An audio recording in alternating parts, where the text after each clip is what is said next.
कभी महसूस किया है कि आप स्माइल तो कर रहे हो पर अंदर ही अंदर से टूट चुके हो? Emails, deadlines, expectations, family, future, stress तो हर जगह है, लेकिन समस्या कौन है? आज के टिप्सी थर्सडेज में हम बात करेंगे उस इनविजिबल वेट की जो आप रोज उठाते हो पर कभी रख नहीं पाते। आज इस जर्नी में हमारे साथ हैं डॉक्टर संजू गंभीर। 35 साल से ज्यादा का अनुभव, आर्मी, कॉर्पोरेट्स, फैमिलीज, हर बैटलफील्ड में वो स्ट्रेस को समझती भी हैं और सुलझाती भी। From body signals to burnout, from emotional overload to practical काम, यह एपिसोड एक टूल किट है उन सब के लिए जो साइलेंटली स्ट्रगल कर रहे हैं। Let's decode stress together, not with panic but with presence. This is tipsy Thursdays, let's begin.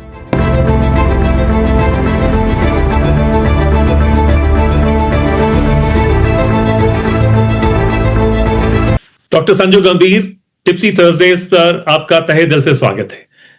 Doctor Sanju, आज हम एक बहुत ही गंभीर विषय पर बात करने जा रहे हैं।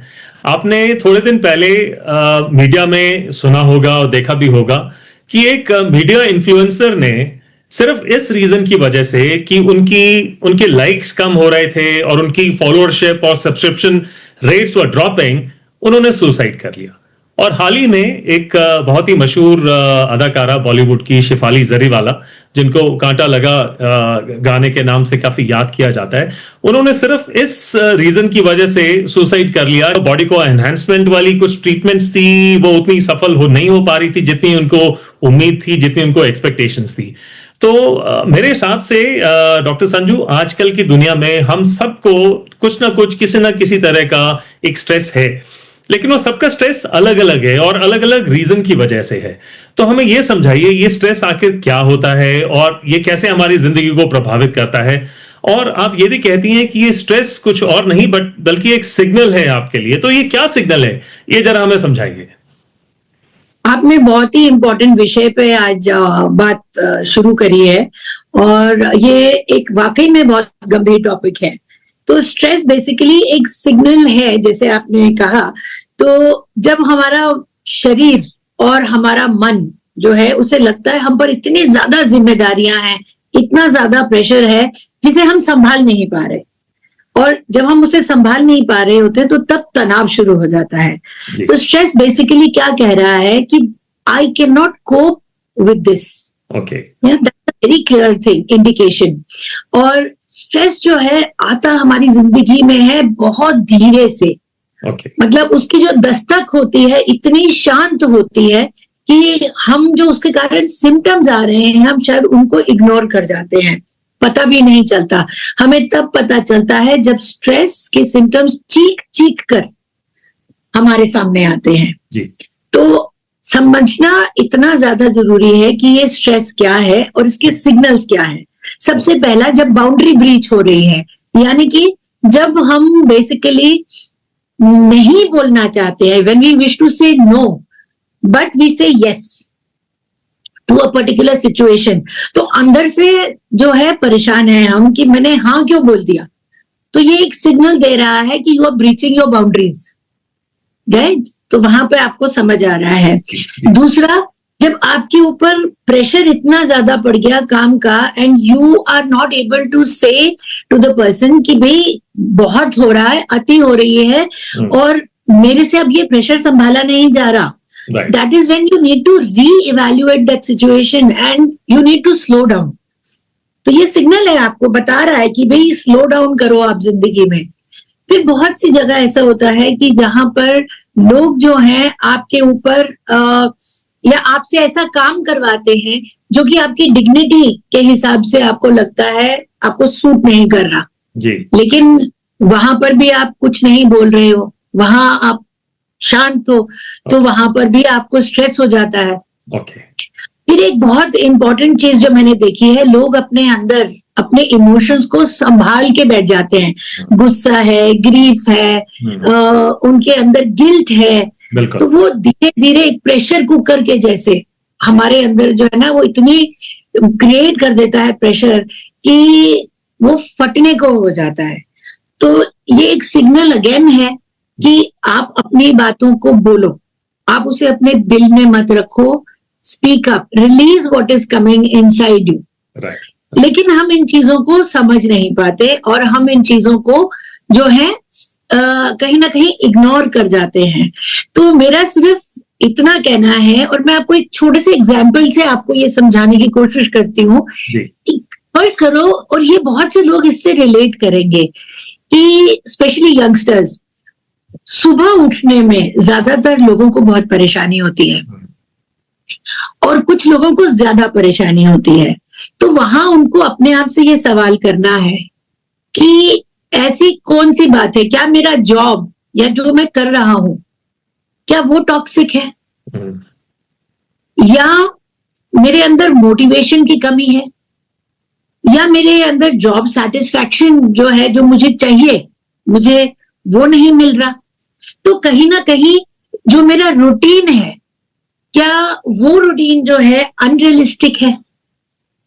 क्योंकि ये एक इतनी कॉमन चीज है टिप्सी कि लोगों को सुबह, आज की डेट में मैं बहुत से यंगस्टर्स से बात करती हूँ, inspired to get up and get out of their bed. And these are also signals that आप कहीं ना कहीं तनाव में हो, कुछ ना कुछ आपकी जिंदगी में ऐसा चल रहा है जो कि आपको अच्छा नहीं लग रहा है ना, जिसके साथ आप डील नहीं कर पा रहे हो, तो आप उस बचने के लिए सो रहे हैं। बिल्कुल बिल्कुल। डॉक्टर संजू, आर्मी में मैं भी इंस्ट्रक्टर रहा हूँ आर्मी में, और हम लोग भी स्ट्रेस मैनेजमेंट काफी, मैंने कैडेट्स को, ऑफिसर्स को पढ़ाया है। एक चीज जो हम लोग कहा करते थे कि there is something which is called an optimal stress, right? At a scale of 0 to 10 it is about 3.54, और ये ऑप्टिमल स्ट्रेस हर एक की जिंदगी में बहुत जरूरी है, and it is the stepping stone towards success. It keeps you motivated, keeps you going, keeps you working day and night, and keeps you that little bit worried, I will not say worried, a little concerned कि मेरा काम ठीक से हो रहा है, और am I doing it to my expectations, to my standards and others' expectation। तो बट ये जो स्ट्रेस है, ये कभी कभी धीरे धीरे ऑप्टिमल से बढ़कर वो अबनॉर्मल स्ट्रेस बन जाता है।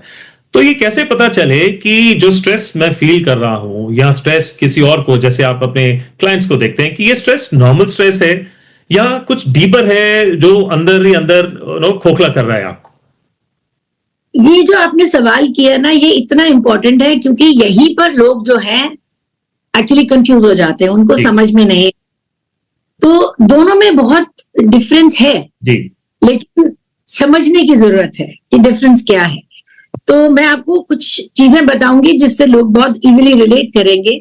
जैसे कि जो स्ट्रेस है, आर्म स्ट्रेस है, उसकी जो ड्यूरेशन है वो शॉर्ट लिव्ड होती है। लेट्स से किसी स्पेसिफिक सिचुएशन के साथ है, किसी को एग्जाम देना है, कोई प्रेजेंटेशन है, तो स्पेसिफिकली किसी पर्टिकुलर इवेंट से रिलेटेड है, तो वो स्ट्रेस उसी टाइम के बाद खत्म हो जाता है। लेकिन वही जब डीपर हो जाता है, when it's a deeper conflict, deeper struggle या बर्नआउट कह लो, तो वो स्ट्रेस काम खत्म होने के बावजूद भी लगातार चलता रहता है। डिफरेंट, मतलब वो it comes into your life every day. आपको लगता है कि खत्म ही नहीं हो रहा, स्ट्रेस ही नहीं खत्म हो रहा, है ना। फिर एक और चीज, रिकवरी टाइम जो होता है, इसमें बहुत जल्दी होता है, ये जो आपका डेली का स्ट्रेस है उसमें। वेयर एज दूसरे में लगता है हम रिकवर ही नहीं कर पा रहे हैं, है ना। सिम्टम वाइज अगर हम देखें तो शायद इसमें नॉर्मल स्ट्रेस में किसी को माइल्ड हेडेक हो रहा होगा, शायद थोड़ी सी स्लीप डिस्टर्बेंस हो रही होगी। लेकिन जो बर्नआउट है या जो क्रॉनिक स्ट्रेस है, उसमें लगातार उनको लगता है कि पेट में भी खराबी हो रही है, एसिडिटी बार बार हो रही है, हेडेक्स बड़े सीवियर हो जाते हैं, कई बार कहते हैं मेंटल फॉग हो जाती है, सोच नहीं पा रहे हैं, थॉट्स की क्लैरिटी नहीं हो पा रही है, इंसोम्निया हो जाता है, सो नहीं पाते, है ना। और वो इतने परेशान रहते हैं कि उनकी बॉडी हमेशा दर्दों को ही महसूस करती है। तो they are really having lot of pain, जो कि जाती नहीं है, मेडिसिन लेने के बाद भी जाती नहीं है। जब हम नॉर्मल स्ट्रेस की बात करें तो एनर्जीज जो है हमारी ड्रेन आउट जरूर होती हैं, लेकिन इतनी नहीं होती जितनी उसमें हो जाती है बर्नआउट में। वहां पर क्रॉनिक फटीग लगता है, वहां पर हमेशा लगता है कि थके हुए हैं हम। स्ट्रेस में एक और बड़ा इंपॉर्टेंट डिफरेंस कि अगर आप एक ब्रेक ले लो, आपने कुछ टाइम के लिए एक दिन की भी आपको छुट्टी मिल जाए after your whole week, you feel relaxed कि हाँ अब जो है मैं I am much relaxed. But आप वही क्रॉनिक बर्नआउट है तो आप चाहे बहुत अच्छे से सो भी लिए हो, you taken a good sleep, उसके बावजूद भी आपको लगेगा जब आप उठोगे कि नहीं मुझे थकावट महसूस हो रही है. और आपको चाहे ब्रेक भी ले लोगे तब भी आपको ये लगेगा कि नहीं रेस्टेड फील नहीं कर रहे हम.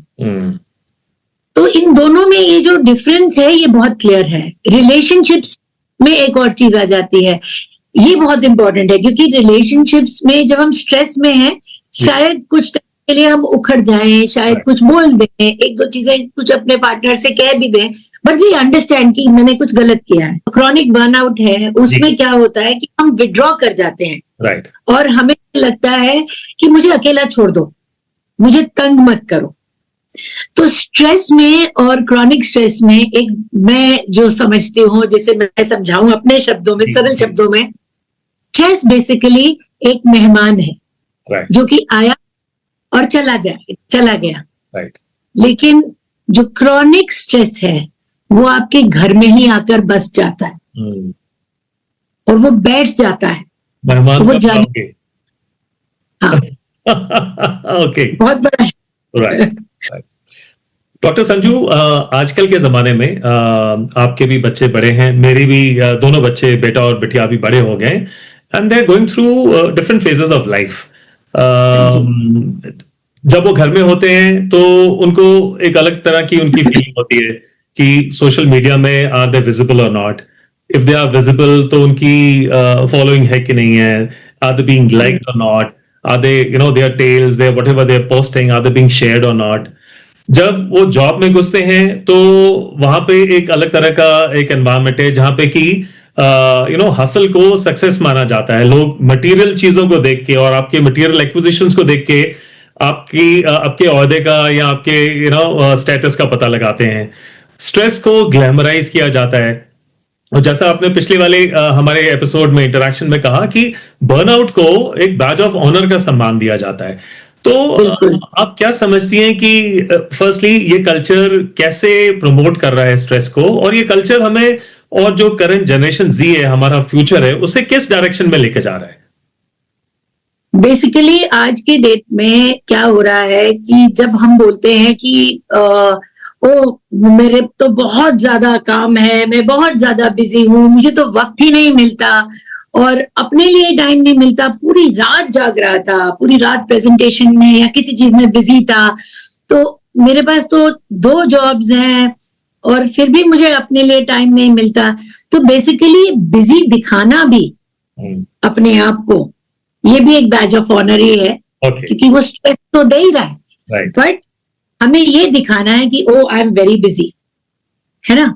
ये दिखाना है कि आई एम डूइंग वेल, चाहे अंदर से खोखलापन बहुत ज्यादा ही क्यों ना हो, है ना.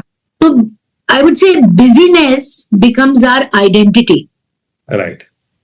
या being busy becomes our identity. और जब वो हो जाता है तो कहीं ना कहीं एक ऐसा टाइम आता है जब हम अपने आप से ही इतना परेशान हो जाते हैं, क्योंकि जब हम खाली हो जाते हैं, जब फ्री टाइम मिलता है, तो तब हमें लगता है कि मेरी आइडेंटिटी क्राइसिस हो रही है. कि अब how to cope up with it, है ना. तो अब मैं लोगों को क्या बोलूं, आंखों से उनसे आंखें कैसे मिलाऊं, क्या बोलूं. ठीक है, तो ये एक चीज है. दूसरा क्या है, जो हमारा रेस्ट है, हमको रेस्ट करना भी हमारे लिए गिल्ट बन जाता है. कि अगर हमने रेस्ट करा तो लोग कहेंगे ये तो खाली बैठा है, वेला बैठा हुआ है, इसके पास तो कोई काम ही नहीं है ना. तो मतलब ये कहानियां वो हैं जो हम अपने सिर में अपने आप से ही बोल रहे हैं, अपने आप से ही दोहरा रहे हैं, और इन्हीं से हम खुद परेशान हो रहे हैं. सबसे बड़ी बात यह है कि हम इनसे परेशान हो रहे हैं. फिर हमारा जो बर्नआउट है, that becomes misdiagnosed as being ambitious. What I mean over here is कि आप if you are putting in too much of time in your work obviously if you are not giving time to yourself तो stress तो बढ़ ही रहा है।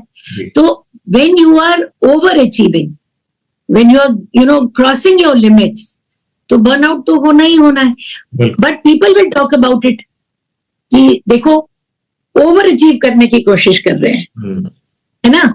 And जब वो ओवर अचीव करने की कोशिश करते हैं तो लोगों को भी जबान उनकी मिल जाती है, और अनफॉर्चुनेटली हमारी जो रियल फीलिंग्स होती है ना, हम उनको साइलेंस कर देते हैं।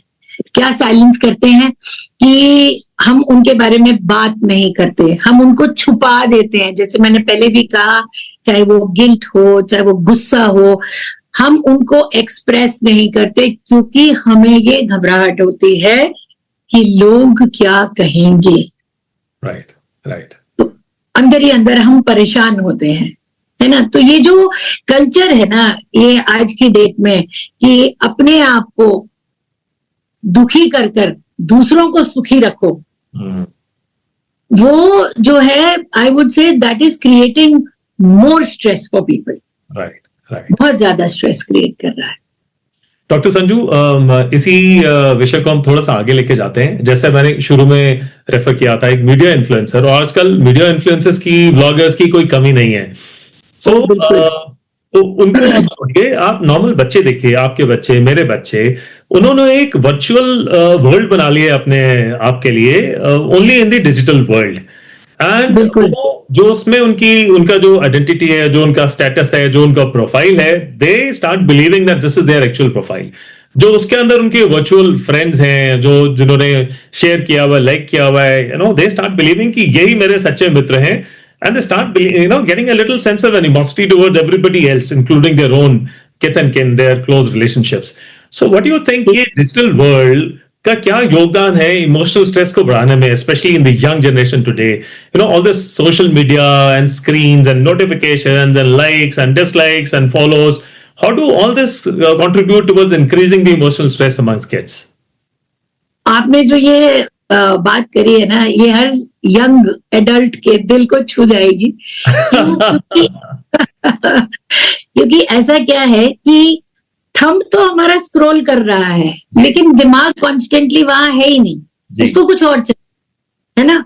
आज की डेट में हम एक ऐसी दुनिया में चल रहे हैं जहां पर स्पीड इतनी है, हर चीज जो है, चाहे वो सोशल मीडिया हो, चाहे हम कुछ ऑर्डर भी कर रहे हो, तो वो स्पीड के साथ चल रहे हैं, स्पेशली ये यंगस्टर्स।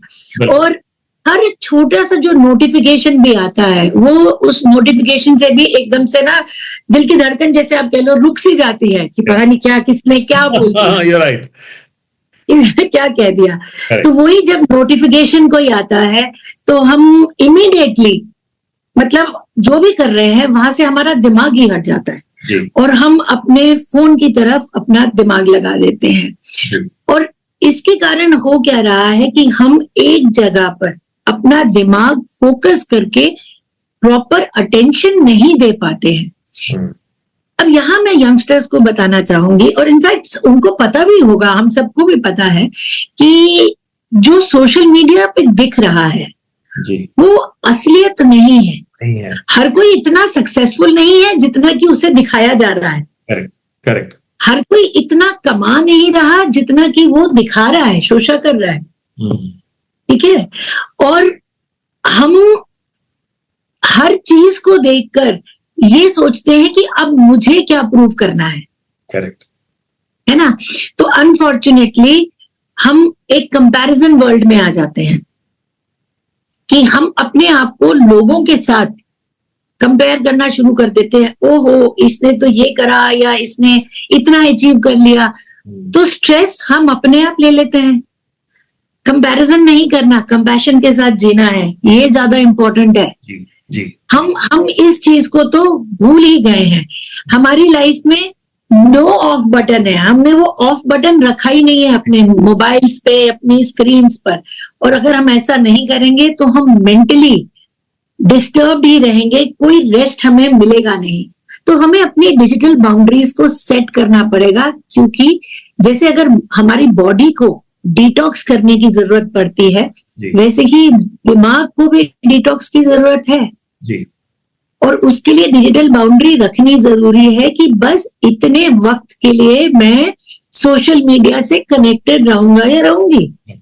तो अपने लिए अगर हमने वो बाउंड्री सेट कर ली तो आसानी हो जाएगी हमारे लिए। और यहाँ पर एक और चीज है, साइलेंस एंड स्टिलनेस को जो है स्पेस देना बहुत जरूरी है। राइट। मतलब हम बेसिकली स्पेस दे ही नहीं रहे हैं स्टिलनेस को। कॉन्स्टेंटली कुछ ना कुछ चलता जा रहा है। तो ये जरूरी है कि दिमाग को थोड़ा सा रिलैक्स करने दो। थोड़ी देर मोबाइल को, लैपटॉप को बंद करो, रील्स को मत देखो, क्योंकि कॉन्स्टेंटली वो मीम्स आ रहे हैं या कुछ। बच्चों के लिए तो वो मतलब यंगस्टर्स के लिए इतना हो गया है। आप एक चीज और देखोगे, हम कई बार सोचते हैं कि अरे 1 मिनट के लिए उठाया फोन मैंने, बस 1 मिनट में मैं रख दूंगा। पर वो 1 मिनट 1 घंटा कब बन जाता है बिल्कुल हमें रियलाइज नहीं होता। क्यों? क्योंकि हम अपडेटेड रहने दे, अपने आप को अपडेटेड रखना चाहते हैं लोगों के साथ, जो कि आज की डेट में पॉसिबल जो है, आई वुड से पॉसिबल तो है बट स्ट्रेस ज्यादा क्रिएट कर रहा है। जी। पहले क्या होता था? पहले की दुनिया में हमें लोगों के दर्द से स्ट्रेस होता था। आज की दुनिया में हमें लोगों की परफेक्ट लाइफ से स्ट्रेस हो रहा है। Okay, that's well said. और ये सोशल मीडिया कर बिल्कुल बिल्कुल बिल्कुल। अच्छा, will move on from there. Doctor Sanju, जैसे आपने बताया कि हर और हम इस चीज को मानते हैं कि हम में से हर किसी की लाइफ में स्ट्रेस तो है ही। किसी की लाइफ में थोड़ा है, किसी की लाइफ में थोड़ी टाइम पीरियड के लिए आता है, कुछ अनफॉर्चुनेट्स की लाइफ में ये लगातार बना रहता है। तो आपके टूल किट में कोई ऐसी simple day to day practices हैं जो आप रिकमेंड करेंगी हम सबको, जब हमारा स्ट्रेस ओवरवेलमिंग हो जाए, दिल भारी हो जाए और ऐसा लगे कि सब कुछ टूटने वाला है? बहुत ही जरूरी सवाल है ये, और बहुत प्रैक्टिकल टिप्स हैं। कुछ ऐसी चीजें जो कि हम कहीं पर भी बैठे हों हम कर सकते हैं जी। मतलब आप चाहे ऑफिस में बैठे हैं, घर पर बैठे हैं, बीच पर बैठे हैं, कहीं भी बैठे हैं, ऐसी टेक्निक्स हैं। तो ये मैं इसे ग्राउंडिंग टेक्निक कहती हूँ। और ये इतनी अच्छी है कि इसमें हम अपनी सारे 5 सेंसेस को यूज करते हैं। तो सबसे पहले हमने क्या करना है, हमें 5 चीजों को देखना है अपने सराउंडिंग्स में। Look around 5 things. ठीक है। दूसरा, आपने क्या करना है, अपनी ही सराउंडिंग्स में 4 चीजों को टच करें। महसूस करें उन्हें। ठीक है, मैंने कर दिया। तीसरा, आपने क्या करना है, 3 आवाजों को सुने। Listen, here. ठीक है। अगर आपको चिड़िया की चहक सुनाई दे सकती है, पंखे की आवाज सुनाई दे सकती है, घड़ी की आवाज सुनाई दे सकती है, हॉर्न सुनाई दे सकता है, कुछ भी हो सकता है है ना। 2 चीजों को स्मेल करें। आपके वातावरण में ऐसा तो है नहीं कि कुछ होता नहीं है, कहीं पे अगरबत्ती है, कुछ कैंपर जल, coffee, exactly, smell the coffee. तो 2 चीजों को स्मेल करिए और एक चीज को टेस्ट करिए। तो you have used all your 5 senses, है ना। और जब आपने उन 5 सेंसेस को उस समय में यूज करा तो क्या होगा, you will come back to the present. आपका जो दिमाग है वो या तो पास्ट में घूम रहा है, या फ्यूचर में घूम रहा है, प्रेजेंट में तो है ही नहीं। तो ये एक्सरसाइज, ये ग्राउंडिंग एक्सरसाइज है, मुश्किल से 5 मिनट भी नहीं लगेंगे और you will come back to your present state and much in control. एक और चीज जो हम कर सकते हैं, या तो वॉक पर जाइए या अपने आप को स्ट्रेच करिए। स्ट्रेच करने से क्या होता है, हम अपनी जो एनर्जीज है ना, मैं कहती हूँ अपने आप को यूं जितना आप स्ट्रेच करेंगे उतना आप अपनी जो एनर्जीज है, स्टक अप एनर्जीज हैं, आप उन एनर्जीज को अपने अंदर से, स्टैग्नेंट एनर्जीज को निकाल रहे हैं। तो stretching is very very essential कि आप अपने आप को ये स्ट्रेच करें। तो फिर आता है ब्रीदिंग, कि हम ब्रीदिंग एक्सरसाइजेस करें। Right. ब्रीदिंग में मेरे को एक टेक्निक जो मैंने आई थिंक हर जगह मैं समझाती हूँ और हर जगह बताती हूँ और रिपीटेडली बोलती हूँ, ये इतनी इफेक्टिव है एंड विद इन सेकेंड्स आपका स्ट्रेस आप मानेंगे खत्म हो जाता है जी। जब हम स्ट्रेस में होते हैं तो हमारा जो फ्रंटल एरिया है यहाँ पर सबसे ज्यादा ऑक्सीजन की कमी हो जाती है। क्यों हो जाती है? क्योंकि यहाँ ब्लड जो है धीरे धीरे कम हो रहा है। तो यहाँ पर ब्लड अगर हम वापस ले आए अपने फ्रंटल एरिया में तो उससे एक तो ऑक्सीजन भी आ जाएगा और लॉजिकल थिंकिंग भी आ जाएगी। Right. तो एक 4-7-8 करके ब्रीदिंग टेक्निक है जिसमें आप आंखें बंद करके अपने दोनों हाथों को अपने यहाँ ऐसे रखकर टेम्पल्स के ऊपर अपने पाम्स को रखना है। यूं आंखें बंद रखें, लेग्स को अनक्रॉस्ड रखें और इस टेक्निक को करें। नाक से लंबी गहरी सांस लें टू द काउंट ऑफ 4 और सांस को रोक के रखें to the count of 7 and फिर मुंह खोल के अपने सांस को छोड़ें टू द काउंट ऑफ 8। तो ये है 4-7-8 टेक्निक जिसको आप 3 मिनट्स के लिए अगर कंटिन्यूएशन में करेंगे तो आप रियलाइज करेंगे कि आपके अंदर का स्ट्रेस एकदम से खत्म हो गया। And last but not the least, techniques तो बहुत है, बहुत इंपॉर्टेंट चीज, अगर दिमाग में इतनी ज्यादा चीजें चल रही हैं, कुछ लोगों के प्रति गुस्सा भी है और आप उसको निकाल नहीं पा रहे हो, तो एक जर्नल रखो, एक डायरी रखो जिसके अंदर आप जो है लिखना शुरू करो और लिखो हर वो चीज जो आपके दिमाग में आ रही है। Right. कोई वहां पे ये नहीं सोचना यार मुझे ग्रामर अपनी देखनी है, किस फॉर्मेट में लिखना है, नहीं, जस्ट उल्टी कर दो। Okay. पूरा जो मन में आ रहा है लिखते जाओ लिखते जाओ लिखते जाओ लिखते जाओ। हाँ, बट लिखने के बाद उसको पढ़ना नहीं है। Okay. बिकॉज अगर आपने पढ़ लिया तो फिर आपका स्ट्रेस फिर बढ़ जाएगा। Right. Right. This is a very important thing. Okay. Put it down on paper, but don't go back to reading what it is. And express everything that is coming to your mind. Right. Just don't keep it there. Just don't hold back. Okay. Okay. बिल्कुल। So that's important. तो ये एक चीज मैं कहूंगी, जब जिंदगी में बहुत ज्यादा हो जाए तो कम करना ही बहुत जरूरी है। जी जी जी। डॉक्टर संजू, बहुत अपने अच्छी हिदायतें दी हैं और जब आप बता रहे थे तो मैं कर भी रहा था 4-7-8 को, तो मुझे एकदम से एक ही प्रैक्टिस में मुझे बहुत हल्का महसूस हुआ। नॉट दैट कि I am under stress, sitting here with you, I am thoroughly enjoying it.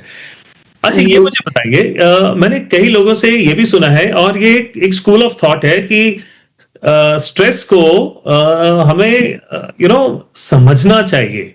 कुछ लोग स्ट्रेस को सिर्फ मतलब आज के फास्ट पेस वर्ल्ड में they just want quick fire solutions कि बस आप मुझे ये बताइए मैनेज कैसे करना है स्ट्रेस को। तो क्या स्ट्रेस को समझना भी उतना ही जरूरी है और वो क्या फायदेमंद है आपको स्ट्रेस को मैनेज करने के लिए? स्ट्रेस को समझना बहुत ही जरूरी है जी। स्ट्रेस हो रहा है, उसको मैनेज करना अलग है, लेकिन मैनेज करने के साथ साथ उसको समझना जरूरी है। वो इसलिए जरूरी है क्योंकि जब हम समझना शुरू करते हैं तो हमें इंसाइट्स मिलती हैं। Right. हमें ये समझ आता है कि ये प्रॉब्लम शुरू क्यों हुई, है ना। फिर हमें कुछ ट्रिगर्स दिखाई देने शुरू हो जाते हैं कि मैं शायद कुछ पैटर्न्स को रिपीट कर रहा हूं, है ना। तो जब हम समझने लगते हैं ना स्ट्रेस को, तो हमें वो पैटर्न्स दिखाई देने लगते हैं अपने ही अंदर। Okay. कि we are going on the same track. Right. फिर एक और चीज जो हमें समझ आती है कि शायद हमारी जो चॉइसेस हैं, हम अपनी चॉइसेस ही गलत जो है ना बार बार कर रहे हैं और चॉइसेस ही ऐसी बना ले रहे हैं जिससे स्ट्रेस हमारा बढ़ रहा है।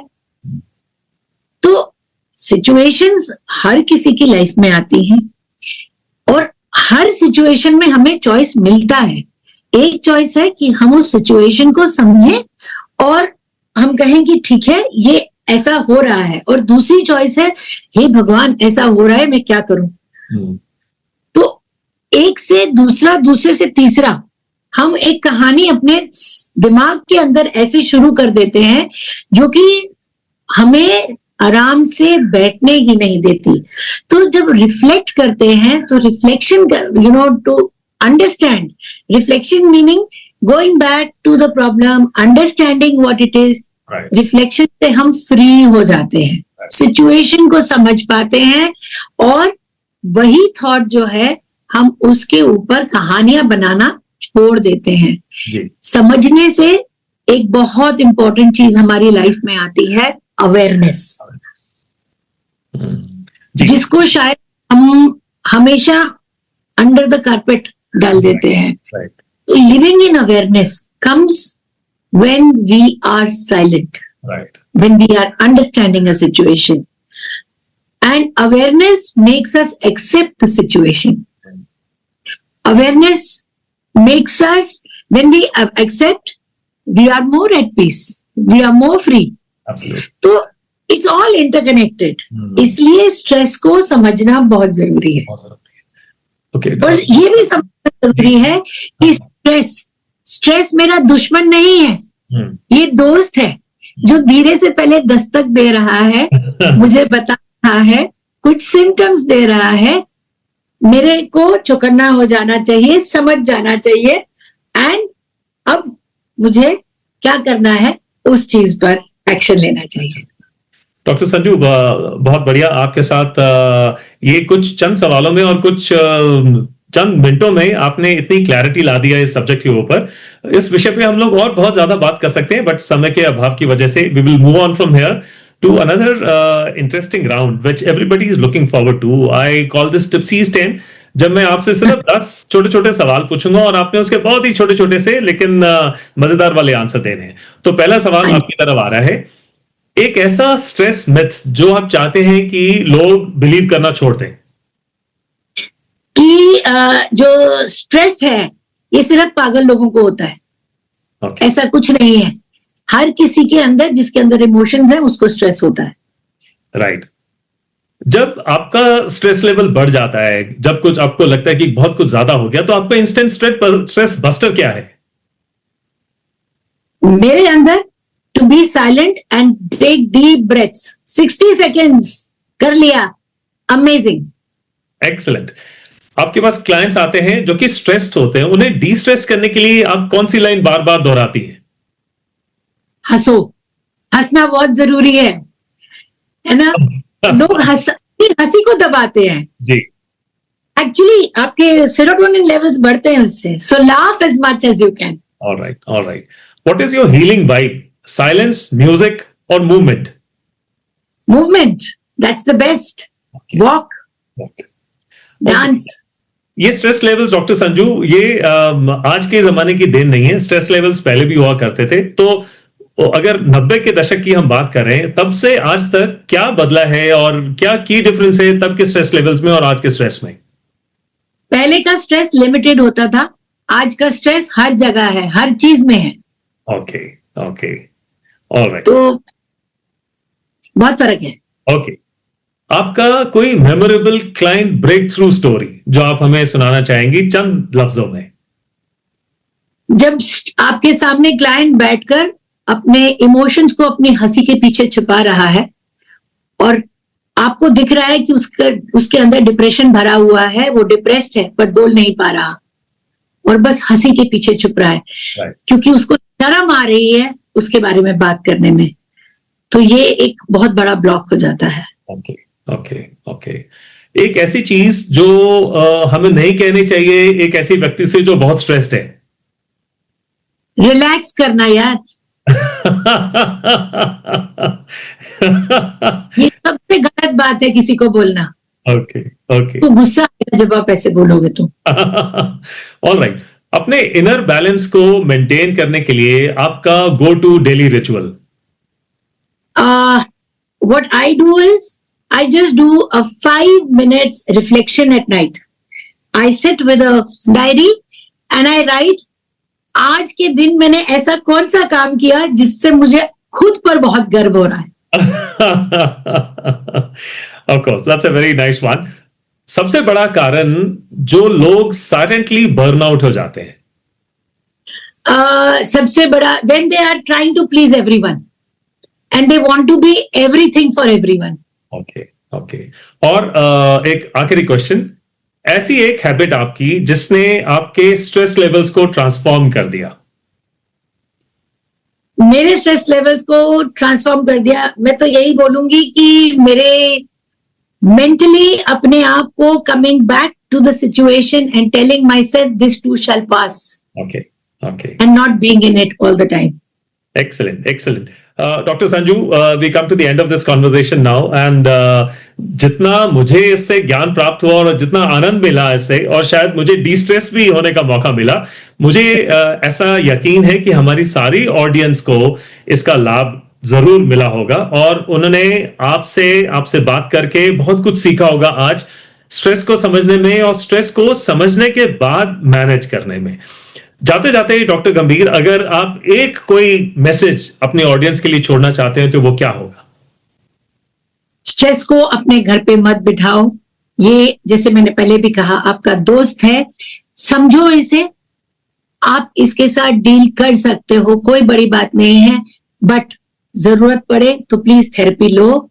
आप समझदार हो, इमोशंस आपके अंदर हैं, किसी को मत देखो, दुनिया गई भाड़ में. अपनी लाइफ का एक फॉर्मूला बना लो. वो 4 लोग कभी सामने नहीं आएंगे जिनके बारे में सोचते हो. अपना सोचो, अपने आप को इंपॉर्टेंस दो. You are the best, remember that. I hope the last line was meant for me. Thank you very much, Yeah. Dr. Sanju Gambhir. It was a pleasure to have you on my show. And of course, this is just the second of so many episodes that we are going to do together. And मैं चाहूंगा कि जो audience की जो needs हैं, जो audience चाहती है, जिन विषयों पर हम बात करें, मैं आपसे रिक्वेस्ट करूंगा कि आप बार बार आकर हमारी ऑडियंस को एनलाइटन करती रहें और ऐसे ही अपना ज्ञान बांटते रहें. Thank you so very much for being on the show. Thank you, Tipsy, for having me. It was wonderful being here. Thank you. आज की इस पूरी कॉन्वर्सेशन से मुझे 3 मुख्य टेकअवेज नजर आते हैं. नंबर 1, स्ट्रेस एक दुश्मन नहीं, एक सिग्नल है. जब हम उसे इग्नोर करते हैं तो वो और लाउड हो जाता है, बॉडी के सिम्टम्स, इमोशनल फटीग या रिलेशनशिप ब्रेकडाउन्स के थ्रू. लेकिन अगर हम उसे सुन लें तो वो हमें हील करने का रास्ता दिखाता है.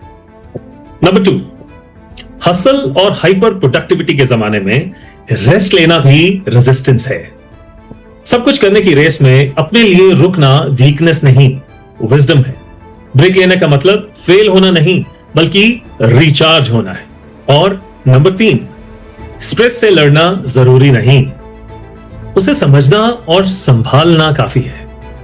जब हम स्ट्रेस को मैनेज करने के साथ साथ उसका मीनिंग भी समझने लगते हैं तो वो हमारी ग्रोथ का एक हिस्सा बन जाता है, ना कि कोई ब्लॉकेज.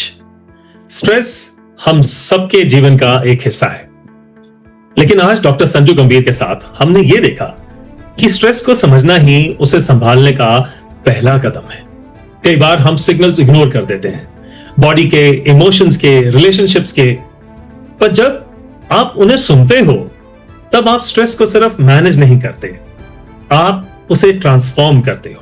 तो अगली बार जब आप ओवरवेल्म्ड महसूस करो या जब दिमाग भाग रहा हो और दिल भारी हो, तो एक छोटा सा पॉज लेना, ब्रीथ, रिफ्लेक्ट एंड रिस्पॉन्ड. तो ये था टिप्सी थर्सडेज, जहां हमने स्ट्रेस से नहीं, स्ट्रेस के साथ बात की.